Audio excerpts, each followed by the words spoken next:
Hello, everybody. Welcome here to MAGFest 2024. I'm your host, antibishonen of Antibishonen Speaks. I do like current events and relationship issues, but today we're going to be talking about something special that's dear to my heart. We're going to talk about Super Mario from the video game screen to the big screen. So let's start the slideshow and let's see what we got here for today, shall we? So now, for those who don't know, is that how many of you guys know where Super Mario came from? The company that created him. Can anyone answer that for me, please? I'm out. Sorry.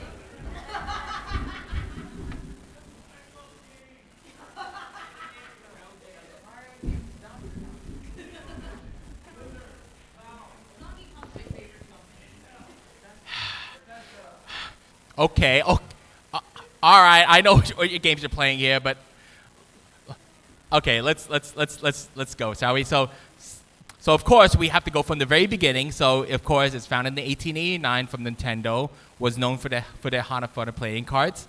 And then according to the website, they said it's the company Nintendo means leave luck to heaven.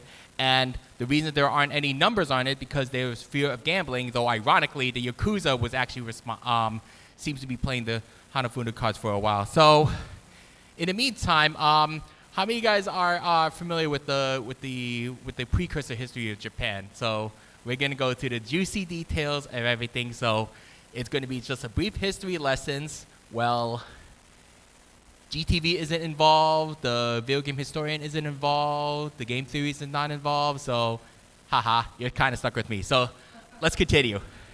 So the original founder, Yamaguchi Fusajiro, didn't have a direct descendant, so he took on the son-in-law, which is not partly sure, Kanda Sakihiro.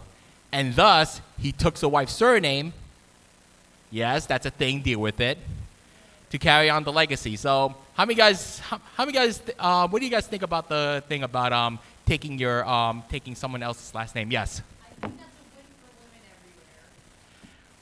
Everybody wants to be real. Anybody else? I mean, okay, so Feminism. thankfully those people aren't around today. So, whew. So that's the thing about the thing. So Kana Shakiro became Yamaguchi Shakiro, and then eventually it would be passed down to his grandson Hiroshi Yamaguchi, pretty much the guy who made Nintendo. You're familiar with his name, right? It's like Hiroshi Yamauchi. Yes. But here's the big thing about the Hiroshi Yamauchi is that how old do you think he took over the company? What age do you think he took over the company? Anyone take a guess? A CEO? Like, what is the typical average age of a 60? Like typical average CEO. Anyone else? 35. Okay. First of all, you watch too much Bosses, baby. So I'm just leaving it there. But guess what? How old he was when he took over Nintendo? Ironically, when his grandfather passed on. 22. Yeah. So basically, he had to drop out of law school and accepted a condition on the condition that he's the only relative running the company. So yeah, none of that nepotism, none of that sibling rivalry, nothing. So they had to fire his cousin, have a corporate shuffle, and had to deal with the strike. There was an ongoing strike. Yes, as mentioned before, he was only like 22, 23. His grandfather passed on, and at the time, no one took the young CEO seriously, especially when he had a draconian management. I mean, it's like a kid just like running the company. It's like as if you choose. And you know, like how these young bloods always like to run a company. They always run it to the ground and always slacking off at the golf course, while Butters is there trying to make his own hot dog stand of some sort. Had to run the hot dog stand, and he had to kick out the kid because he's gotten tired of running the company himself. But yeah, so this is the Yamauchi Hiroshi era.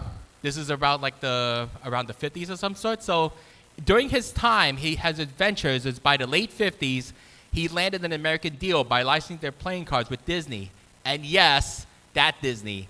Yes, public domain Disney is now official.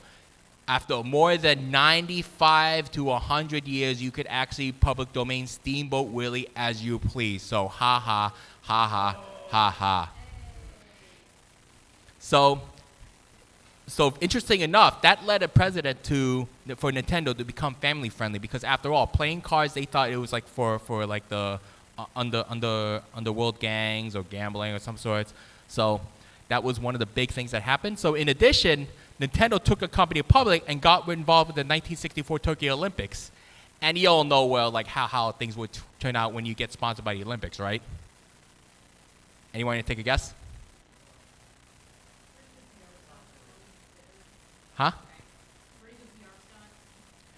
Yeah, you could say it's a PR stunt, but everybody knows by now that running the Olympics is not a good thing. So this is what happens when he went after the Olympics, is that there was a big recession. So his expanded ventures got traded in the stock market. Nintendo hit a brick wall. So when he found out about the Disney deal, when he went to Cincinnati, turns out it wasn't like big of a deal that he thought it was. Like he thought it was like going to L.A. or some sort, dealing with the big shots in the 26th floor. No, it was like small shop in Cincinnati or some sort. And then of course the Olympic deal, while yes, it's a great publicity, the rate of return wasn't that great. And of course his other ventures actually failed. There was one time he tried to do a taxi service. Another time he tried to do instant rice. Think of it like Ben's Original or Rice-A-Roni or some sort, not like the popular Maruchan top ramen or the instant lunch kind of things. Like, would you think that they would actually pursue more on instant ramen than rice? When you think about it. And yes, there were rumors that they actually started a motel, quote unquote, a motel. So that pushed the company on its brink. So until one day, there was a janitor that he came across her. And anybody know who this guy is? He was playing around with some of the contraptions, and eventually became like the toy division. Gunpei Yokoi, yes. So that was pretty much like the turnaround. Gunpei Yokoi. He was one of the workers that was playing one of the products, and eventually became the Ultra Hand. And this actually in the 60s led to Nintendo to pursue the toy market, which included like the Love Tester, the automatic ball throwers, and then the skeet shooting, where they put the skeet shootings in the former bowling alleys. Which when you think about it, it's like, that was kind of a big thing in the 50s with bowling. Like, how many of you guys actually know the bowling culture back when it was at its prime? It was like pretty much a thing. To put in perspective, think of like the 70s was like the rink and disco, 80s was like the arcades, 50s was bowling, man. 50s was bowling. So skeet shooting was actually supposed to fill in the void due to like the oversaturation of bowling alleys.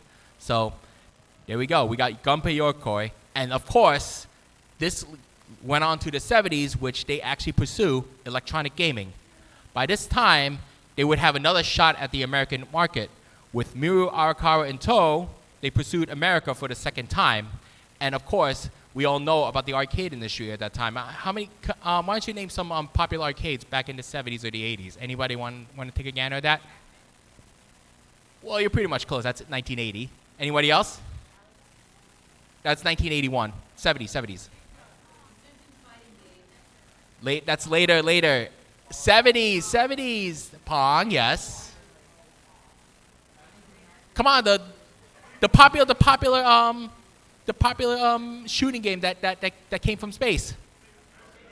Yes, Space Invaders. So Space Invaders was like one of the most popular thing in the 70s, where of course, rumor has it that it caused a yen shortages that they had to make more yen of some sort. And then when they tried to pursue the American market at that time, when the Atari 2600 or the VCS was introduced at the time, it didn't really catch on. They had games like Sheriff, Space Fever, and of course the radar scope, would eventually became the conversion cabinet where we'll talk about today.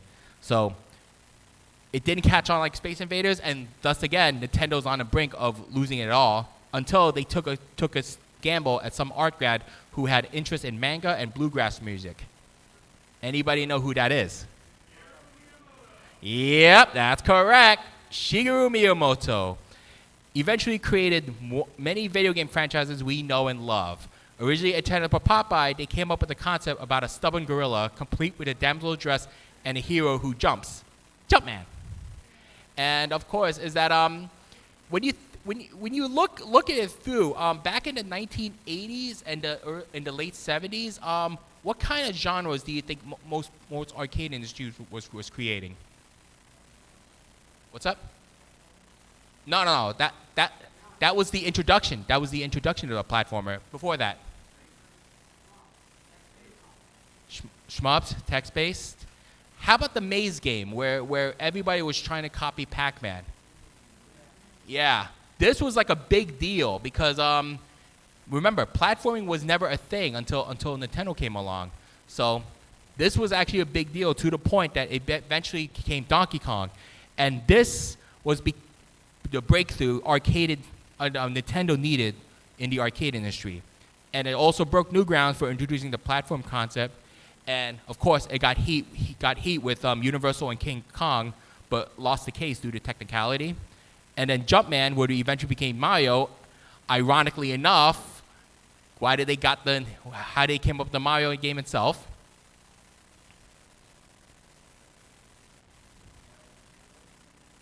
Yes. I don't know if is it the residential landlord or commercial landlord, but they said it's like, yep, I like the name Mario, so let's put him in as a character. Like the first time where a landlord is actually relevant to the gaming industry. And of course, I want to know if that landlord actually got his royalties for that. And then, of course, due to the arcade boom, Donkey Kong became part of the Saturday Supercade, introducing Mario for the first time on TV. Let's take a look at Donkey Kong.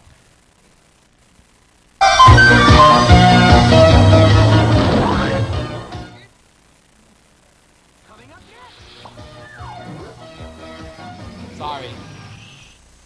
I don't know why it keeps blasting.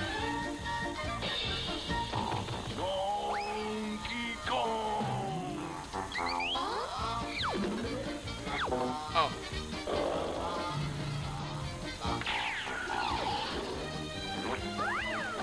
Yeah, that's the problem.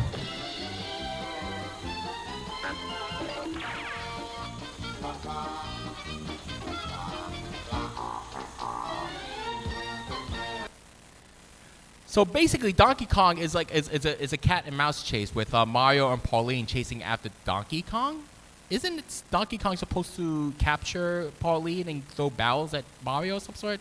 Well, anyway, but the created by under the studio Ruby Spears Production, aka the guys that introduced the Chipmunks and then eventually Mega Man. It was they created a segment called the Saturday Supercade, which is Donkey Kong, and then there was Frogger, Q-Bert, and then numerous others, including Pitfall, and then the next cartoon we're going to introduce to you. But in the meantime, with Donkey Kong being a hit, guess what they introduced after this? The next game. No, before that. Donkey Kong Jr. So, why don't you, anybody want to discuss about Donkey Kong Jr. before I do the big reveal? Anybody want to take a gander at that?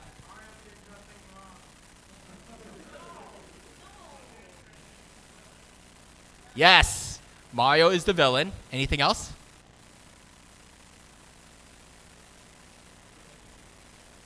New gameplay mechanics. Yes, when you jump the vines, you actually go faster if you climb up, or you slide down. It's faster than that. Also introduced the fact that Donkey Kong is the junior version of Donkey Kong before the babyfication became a thing with the Muppet Babies. Yeah. So yes.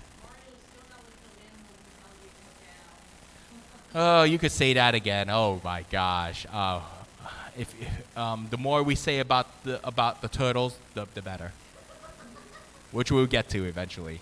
And there was one big thing that you probably should have known, but it's Donkey Kong Jr. might have been Donkey Kong in Donkey Kong Country, while the original Donkey Kong is Cranky Kong. I don't know if that's true or not, but it's just a game theory.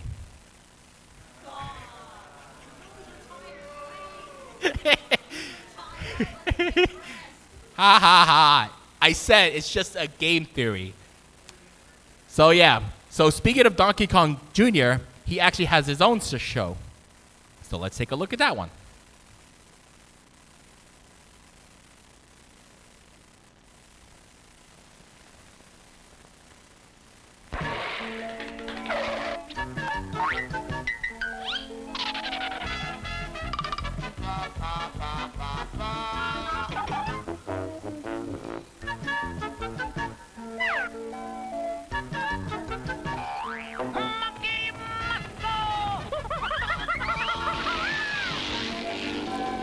Some random greaser, actually. Some random greaser, actually. So basically, they're just trying to find his dad and be reunited instead of Mario capturing him or some sort. It gets crazier from there. So by this time is that we're gonna go with Donkey Kong Jr. And then following up with Donkey Kong Jr. would be, well, technically, but there's one tiny problem with Donkey Kong 3. No Mario. And what's more is that it's rather than Stanley the Exterminator, and I hate to admit it to you, but this is actually one of my favorite arcade games too, Donkey Kong 3, because it's more like a shoot 'em up than an actual platformer. And of course, is that if you lose, the fly's gonna eat you to death of some sort. Yes, or you could get hit by a coconut, but I digress. But that was the tiny thing about Donkey Kong 3, because even though it is a sequel, it's a completely different game. It was more like a shoot 'em up against bugs, and of course is that we also wouldn't forget the fact that there was a Game & Watch series with Stanley, and then of course we'll go to the official sequel of the Mario series. That would be Mario Brothers. Yes. What's the first thing they introduced for the first time in Mario Brothers? Luigi. What does it stand for? Yep. Similar. Player 2. The King of Second Bananas. Also became a scaredy cat. Also afraid of no ghosts. Also having to deal with the fact that he's always the coward type. Also has the infamous Dragon Punch that came out of nowhere if you haven't played Super Smash for the first time. So, but there was, speaking of which, the biggest thing about Mario Brothers is that even though it's a cooperative game, some people deliberately make it as competitive. It's like, oh my gosh, you have no idea like how many times we had siblings in the house, or cousins in the house who doesn't cooperate along and just want to get you knocked out of the game for himself personally, which ironically became featured in Super Mario All-Stars and Super Mario Bros. 3, which is why it's my favorite game, because there's a sub-mini game where you could actually fight each other and try to win coins or at least defeat the other player. And ironically, it became a predecessor to Super Smash Brothers. So in the meantime, we're having high tides with Nintendo once again, right? Wrong. So once again, Nintendo's on the brink due to the video game crash in 1983. And anybody wants to give a brief explanation of like what happened to the video game crash in 1983? E.T. Or what else? A lot of trash games, yes. Overproduction, yes. Too many consoles, and of course, Atari quality just collapsed. And one of the big things that started it all was actually Pac-Man, and it's ironic because they actually sued the Odyssey because of Casey Munchkin, and then turns out that they didn't do quality control at all of Pac-Man, and then turns out that E.T. was like the last straw, and then by the time when Nintendo tried to introduce a console to Atari, what happened is that they find out they licensed Donkey Kong to Coleco, and then Atari got mad at it, and the deal backed off, and Ray Kassar, who was the CEO at that time, got fired, so they had to go on their own with the Consumer Electronics Show in I believe it's 84, 85. I think it was 85. And then so The graphics was there, the game quality was there, everything was like way better than the Ataris and Coleco what offered. And the unfortunate part is, no orders because of the video game crash. So this led to Nintendo's new strategy. So how many guys here actually played with Rob the Robot? Yeah? Yeah? Yeah, but you know what the intention was, right? Yep. So this led to the new strategy, make it as an entertainment system with robot, an artificial intelligence gamer who would actually play the games for you. And ironically, subsequent consoles make that big blunder by making it into an entertainment console. We had the CDI, the Xbone, many other consoles, the 3DO. They try to be like multimedia interactive of some sort. And then this led to introduce Rob the Robot to alleviate retailers with a satisfaction guarantee. This is another story that they didn't even mention, is that if none of your consoles sell, we'll take it back from you at no cost. So, and what's more is that this was the most controversial one, which I would understand, is that they limited the amount of games by introducing the lockout seal of quality. So if you noticed at the time, is that you could only introduce like 5 games for each year, and some people find a way around it by introducing like another subdivision with Konami Ultra. Others try to bypass the lockout chip by shocking it with Wisdom Tree, with Color Dreams and Wisdom Tree. Other times they try to reverse engineer it and then actually got in trouble for it, which is Atari and Tengen. So yeah, it was kind of a big deal. So that led to the success of the video game thing. So for the first time, we get to Super Mario Brothers. One of the first platformers on the NES, and then Mario could power up for the first time. And of course, we're introduced to Bowser, aka King Koopa, and the damsel of distress is Princess Totsu, aka Peach, and known as one of the pack-in titles that is not overly priced for the purpose of inducing investors.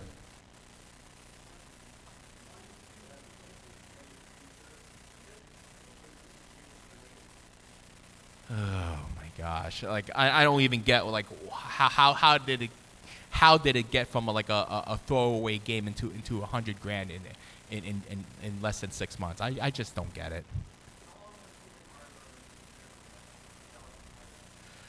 I believe until 2007 when Wii Sports took it over. Yeah, I thought it was Tetris at first, but then I realized like, oh no, it's sports. So we'll continue with the success of Super Mario Brothers. We're going to actually talk about this one right here. Super Mario Rescue Princess Peach. Exclusive in Japan, it's a feature-length film where the Mario Brothers have to rescue the princess that came out of the video game. Not going to say much, but a completely different we used to grow up with. How many guys want to see a brief tidbit about Rescue Princess Peach?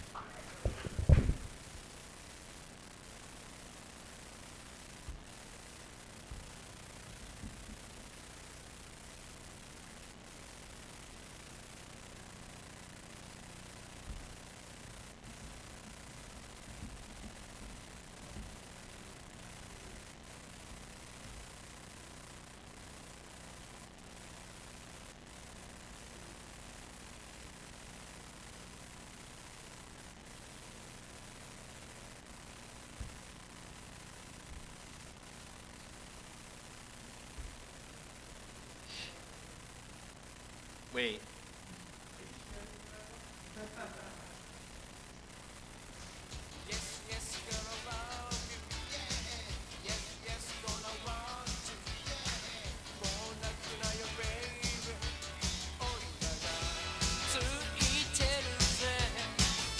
Yeah, he's blue, not green.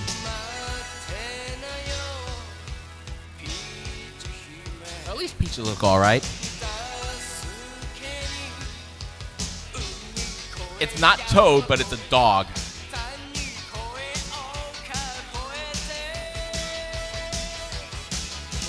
Well, when you watch the whole movie, you'll figure out what's the deal with the dog.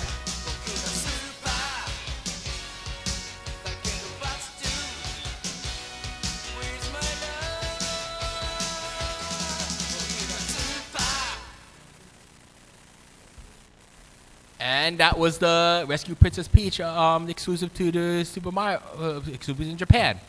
So by the time we reach Super Mario Brothers, guess what's the next game in the series? Well, officially, yes. Okay, so Super Mario Bros. 2, we all know by now it's a reskin from Doki Doki Panic. No relationship with DDLC, so shut up, Monica. We don't care about you. Rather, it's based on an electronic festival brought to you by Fuji TV. And the real Super Mario Bros. 2 was notoriously difficult, which is ironic due to us getting something called Nintendo Hard. Yeah, I mean, Bayou Billy, anyone? And then eventually become the Lost Levels on Super Nintendo. And of course, is that we all know about the poison mushroom and everything. So by this time, we also got introduced to another thing called the Super Mario Bros. Super Show, which ironically have the characters Bowser, Tri-Clyde, with King Koopa, not Wart, to be in part of the program. Shy Guys, Bomb Bombs, you name it. And then, of course, it's a variety show that featured live action and cartoon segments. On Fridays, it was switched to The Legend of Zelda. Stars Captain Lou Albano as Mario and Denny Wells as Luigi. And then, of course, the segment typically involves live action, usually features special guests get into crazy situations such as finding oil or AI creating pizza.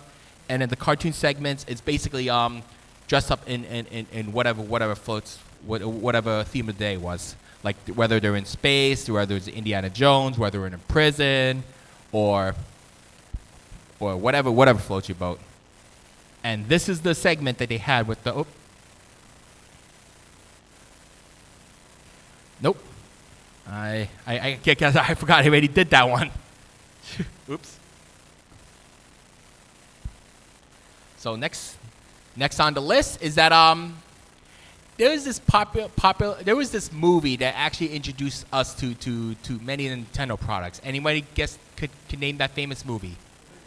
The Wizard. Yes, definitely a product of its time, figuratively and literally, and then have numerous product placements, including the Power Glove. It's so bad. And this right here might have introduced the Nintendo World Championships. And if you've seen like the final thing, and then gave us a glimpse at Super Mario Bros. 3, one of the biggest sequels and one of the best-selling NES games of all time. And so we get to Super Mario Bros. 3 and introduce the special suits, the Tanuki, the Frog, Hammer Brothers, and then of course the Koopalings. Yes? Oh, you're stretching. And then and one of the things that people think is that it might have been staged if you see like the curtains and everything, but that's just a theory. And of course, if we could check out the Super Mario Bros. 3 cartoons, it's actually more faithful to the original. No one will forget. Everyone thought King Koopa had left the Mushroom Kingdom, and then his doom ship attacked. King Koopa was back with the greatest danger ever known: his Koopa kids. Using their new superpowers, the Super Mario Brothers rescued Princess Toadstool and beat back the evil Koopa family. Get the flourish!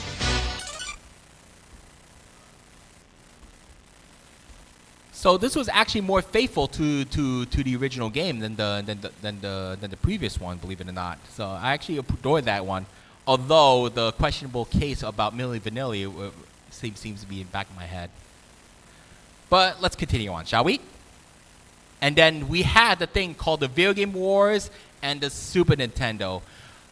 How many of you guys actually got the Genesis before the Super Nintendo? Yeah? Okay, same here, right here. Yes. What was the game that actually got you into Sega in the first place? To some people, it was Sonic the Hedgehog. Other guys actually was into sports, and then to me, somehow I actually ended up playing Fist of the North Star, which is actually called The Last Battle. Yes? Anything else? Like, there was also the Phantasy Star series that actually that's the reason why we also got the Sega. And this started the Video Game Wars where they had to face a new competitor for the first time. So this led the way to the Super Nintendo, and of course, with the Super Nintendo comes with Super Mario World, and this was the thing that actually introduced us to 16 bits. It actually introduced us to Yoshi, and it introduced all the multiple Yoshis, the Switch things, the scrolling advice and everything, the Resners, everything else. Anyone you want to add about Super Mario World before we go to introduce the cartoon? Yes.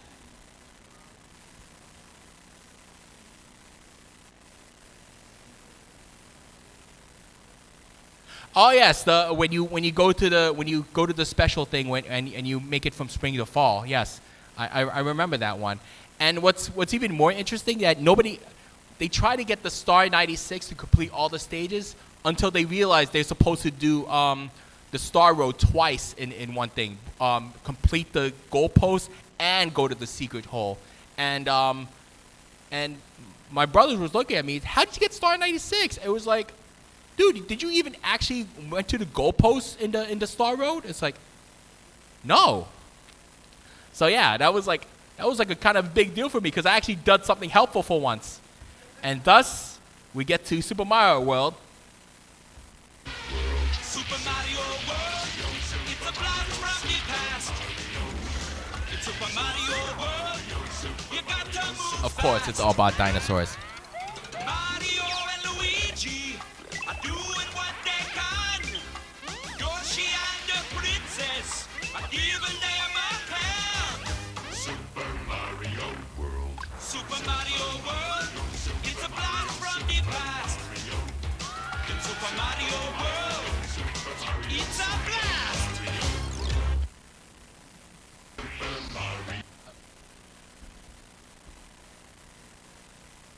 So that was Super Mario World, and of course, so eventually we all know that Mario became the biggest video game icon. It actually had more recognition than Mickey Mouse.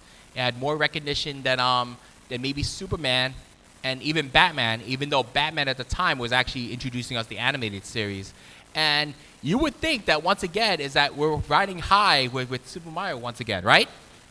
Well, you already know the thing by now. Nintendo slump again. And of course, we're going to have to talk about the biggest elephant in the room, figuratively and literally.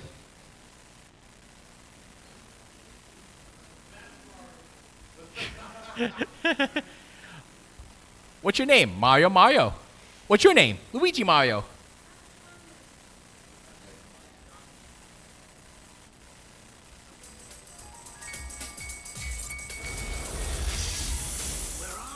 I got a feeling we're not in Brooklyn no more.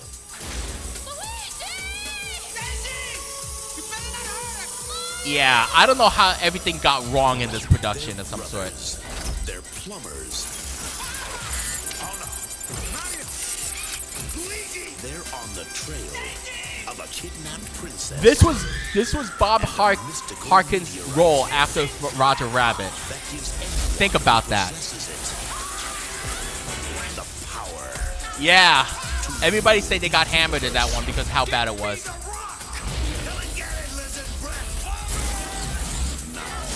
They must rescue the princess. Alien species escaping. And make it safely back Later, alligators. to our world Are you alright? before time runs out.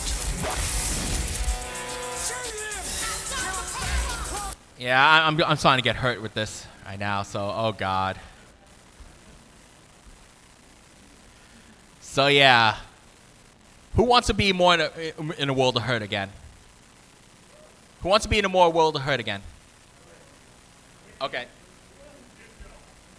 All right. Hotel Mario.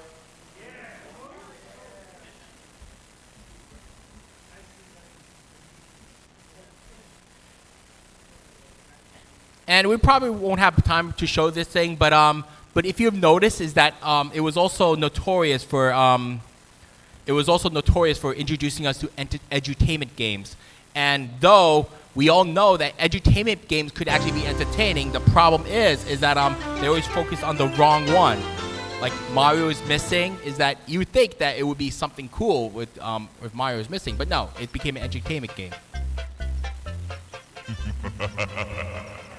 Nice of the princess to invite us over for a picnic, eh, Luigi? I hope she made lots of spaghetti. Luigi, look!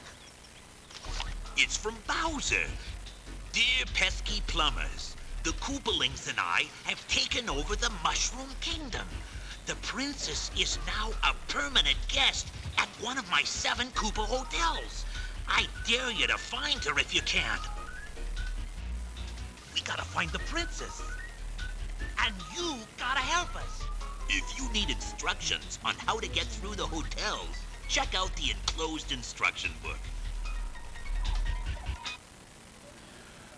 So, rumor has anybody could explain to me how the heck did Nintendo get into the Philips CDI? Anybody want to take a gander at that? The PlayStation deal. Anyone elaborate? Yes.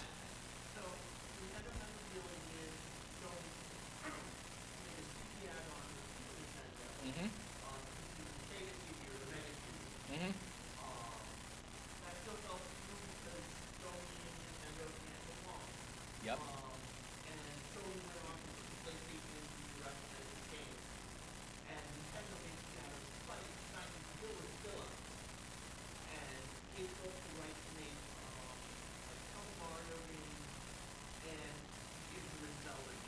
Yes, the infamous Zelda games. We will not show that one. We'll no sirree. Yeah. So interesting enough, there was also they said that there was supposed to be a Super Mario World in a literal sense where they travel around the world with Koopas dressing up in pharaohs and in Egypt and everything. But it never came through the prototype stage for obvious reason because Philips CDI is expensive as heck. Like how much do you think the CDI costs in today's dollars? Yeah, like more than $1,000, like almost $2,000 if you get it brand new when it first introduced. And it wasn't even that powerful machine in the first place. I mean, keep in mind this was a time where getting a Sound Blaster card was like a big treat. This was the time where PC gaming was actually just DOS. This was the time where CD games was actually where people actually figure out that it actually could carry more data than the thing, which actually introduced us to another video game wars with Nintendo once again because of the Sony PlayStation, which of course leads us to Super Mario 64. And one of the biggest controversy is that if they should have stuck with cartridges instead of CDs, which that was a big thing. And then this actually led the third parties to go from Nintendo to Sony. This actually led a kind of a slump, let's say, technically, or a sputter, whatever you call it. It did give us like games like Super Mario 64, Mario Kart 64, GoldenEye, and everything. But what's more important is that it introduced us one of the greatest 3D platformers, which is Super Mario 64, and it introduced us to one of the biggest voice actors.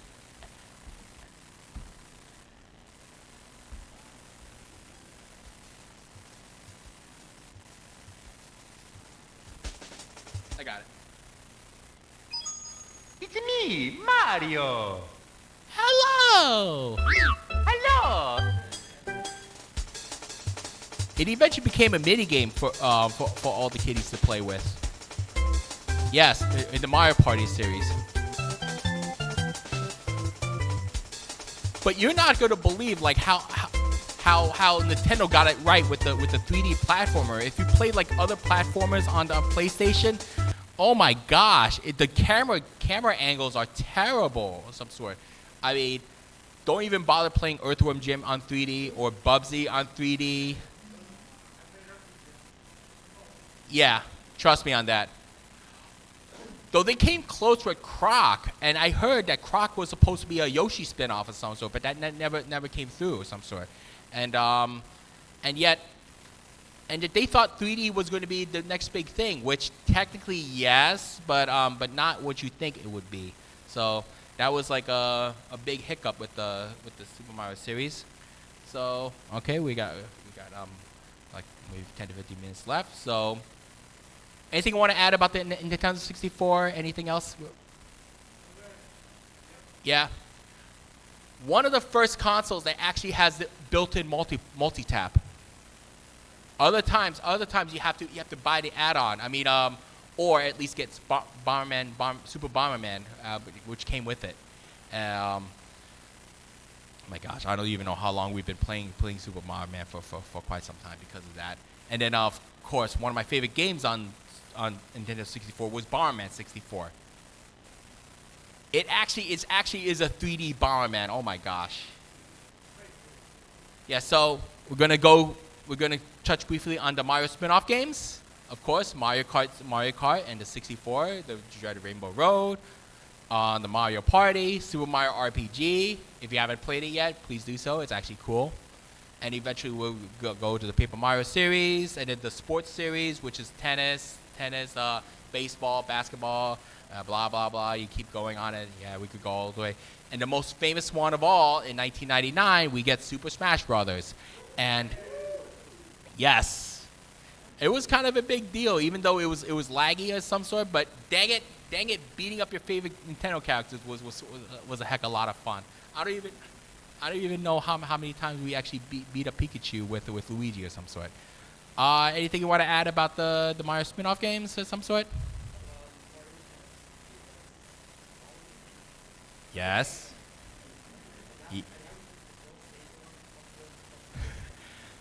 Yep. Yes.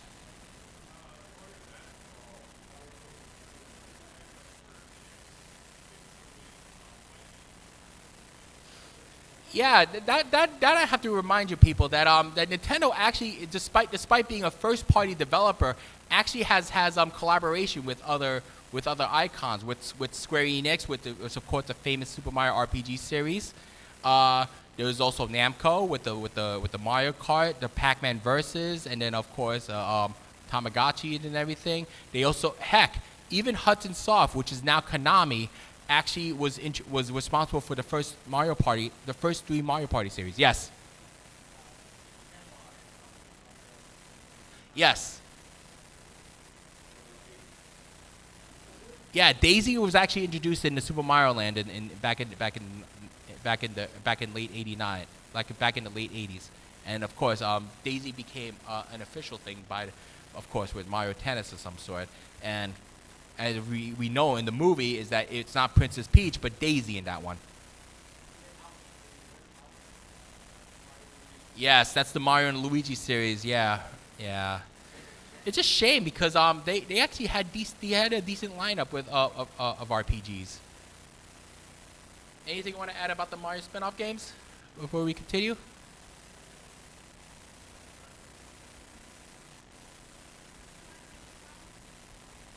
Oh yes, the Yoshi Story series. Yes. How many of you guys actually saw that commercial? Oh my gosh! It's like what in the world was that? Yeah, so I'm not going to show it because it's kind of the gross out thing that appeared in the 80s and the 90s.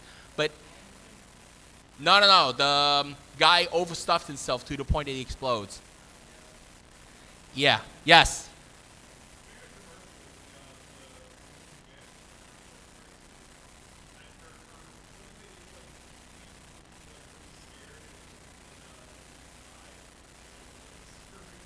Oh. Yeah, I haven't really caught on to that thing. So eventually we get to the 2000s, and then of course is that Nintendo actually fights back with the Nintendo GameCube, and Nintendo claims that it's like one of the least favorable consoles because they try to be so advanced of some sort instead of being kid-like of some sort. I don't know. I tend to disagree. I mean, even though it didn't have the DVD feature, which eventually Panasonic Q got us to fill the void. I kind of got pissed off that they didn't we weren't able to get it when we traveled in the Philippines, and then we got the Melee, we got Super Mario Sunshine, we got the Mario Kart Double Dash, and then many other games that actually got the Mario Party series. Eventually, I hope they fix up all the kinks that happened in the later chapters of some sort. So that was the big thing, and then of course in Super Mario Sunshine, and then and of course they had a modest success on the GameCube, which eventually became one of the biggest juggernaut ever introduced us, the Nintendo Wii. The some weak system that somehow broke through the grounds because it had motion controls of some sort. It actually outsold the PlayStation 3 by more than 2-1 of some sort. That they said that ironically it was the victim of their own success because of price difference. $250 for a Nintendo Wii at the time, while PlayStation 3 was about $600 to $700. Even though it was fully backwards compatible with the PS2. That was like the biggest selling point. And yeah, like I said, that was the competing with. And then of course they introduced the gimmick with the motion controls and everything. Yes, the Mario Galaxies, the Super Mario Bros. Wii, everything else in between. Of course, we should mention about the WarioWare series, the spin-off series from Wario Land. Yeah, everything in between. Until they had a big misstep with the Wii U, of course, is that of course they thought it was not a new console but just an add-on of some sort. So that was the big confusion there. So if you notice that I didn't mention the portable consoles, I already know. I'm just briefly just doing the console itself. I should be discussing about the Game Boy, the Game Boy Advance, the Game Boy Color, the 3DS and everything, but we don't have much time of some sort. So Wii U had the best gimmick of having a second screen. I mean, they should have really built on that, which I hope they would do with the Switch, which, by the way, speaking of which, is that Switch became one of the biggest bestsellers for Nintendo, which you thought that that the Nintendo would actually succumb to the stupid DLCs and the microtransactions and everything. Thankfully, the Switch made a big difference that those plans were actually abandoned. Oh my gosh! I mean, what a joke those things would be. So a thing, and thus will lead us to the biggest point of the program.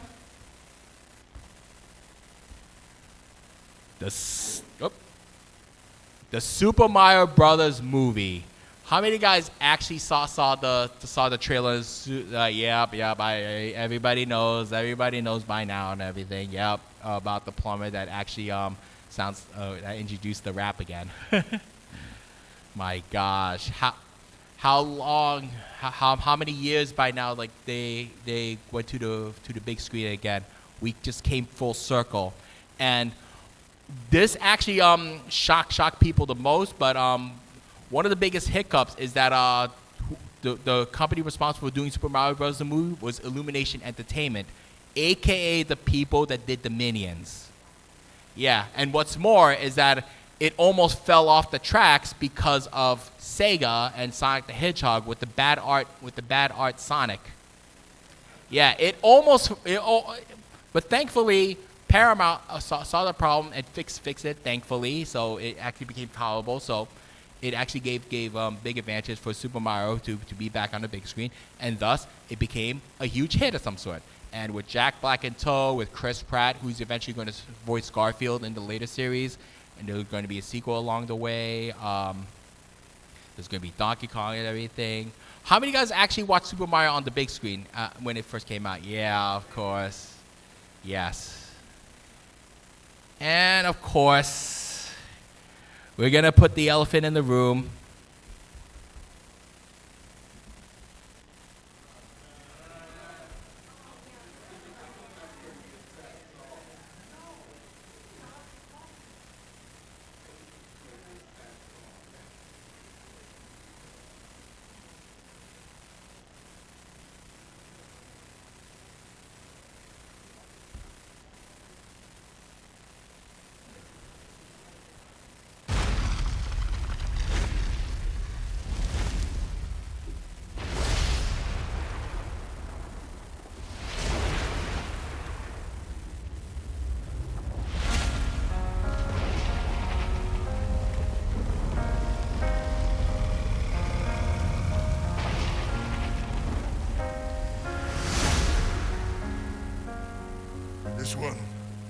is from my one and only true love, Princess Peach. Peach, you're so cool. And with my star, we're gonna rule. Peach, understand, I'm gonna love you till the very end. Peaches, peaches, peaches, peaches, peaches, peaches, peaches, peaches, peaches, peaches. Ah, oh, yeah. Oh, Mario, Luigi, and a Donkey Kong too. 1,000 troops of Koopas couldn't keep me from you. Princess Peach, at the end of the line, I'll make you mine.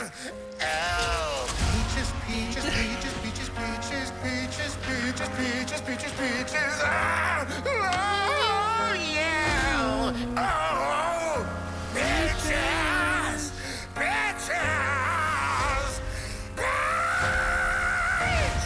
Love really makes a guy come out of his shell. Anything you want to add about the Super Mario Bros. Movie itself? I mean, who was actually surprised that actually follow the actual game instead of the one we got in the, oh my gosh, about 20. Yeah, I know. Like I said, remember we got burned with the live action movie. Yes.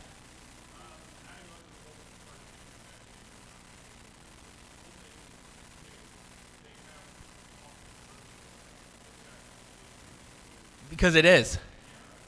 Yeah. Anything else? Yes. Yes.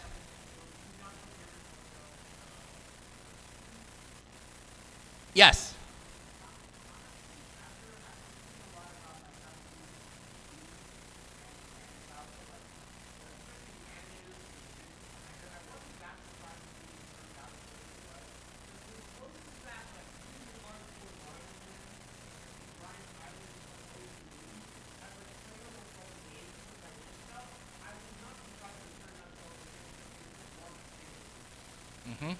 Yeah. Yes.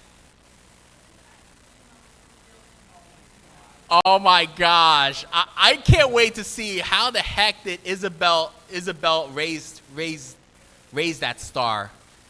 I want to know. I really want to know why is a strong, sad, emo goth kind of star. Yeah. Yes. Oh. So I guess that we came full circle. So I guess we gotta guess we have the one more thing to fill the void. You know what? What the heck?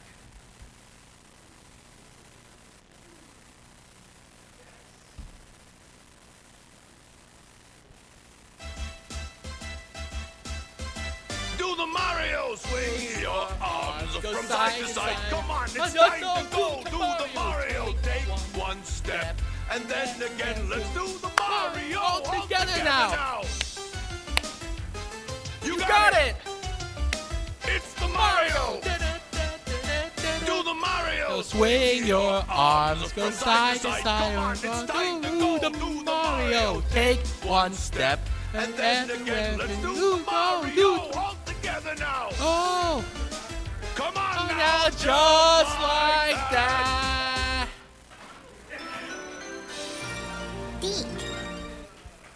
Thank you, everybody. Thank you.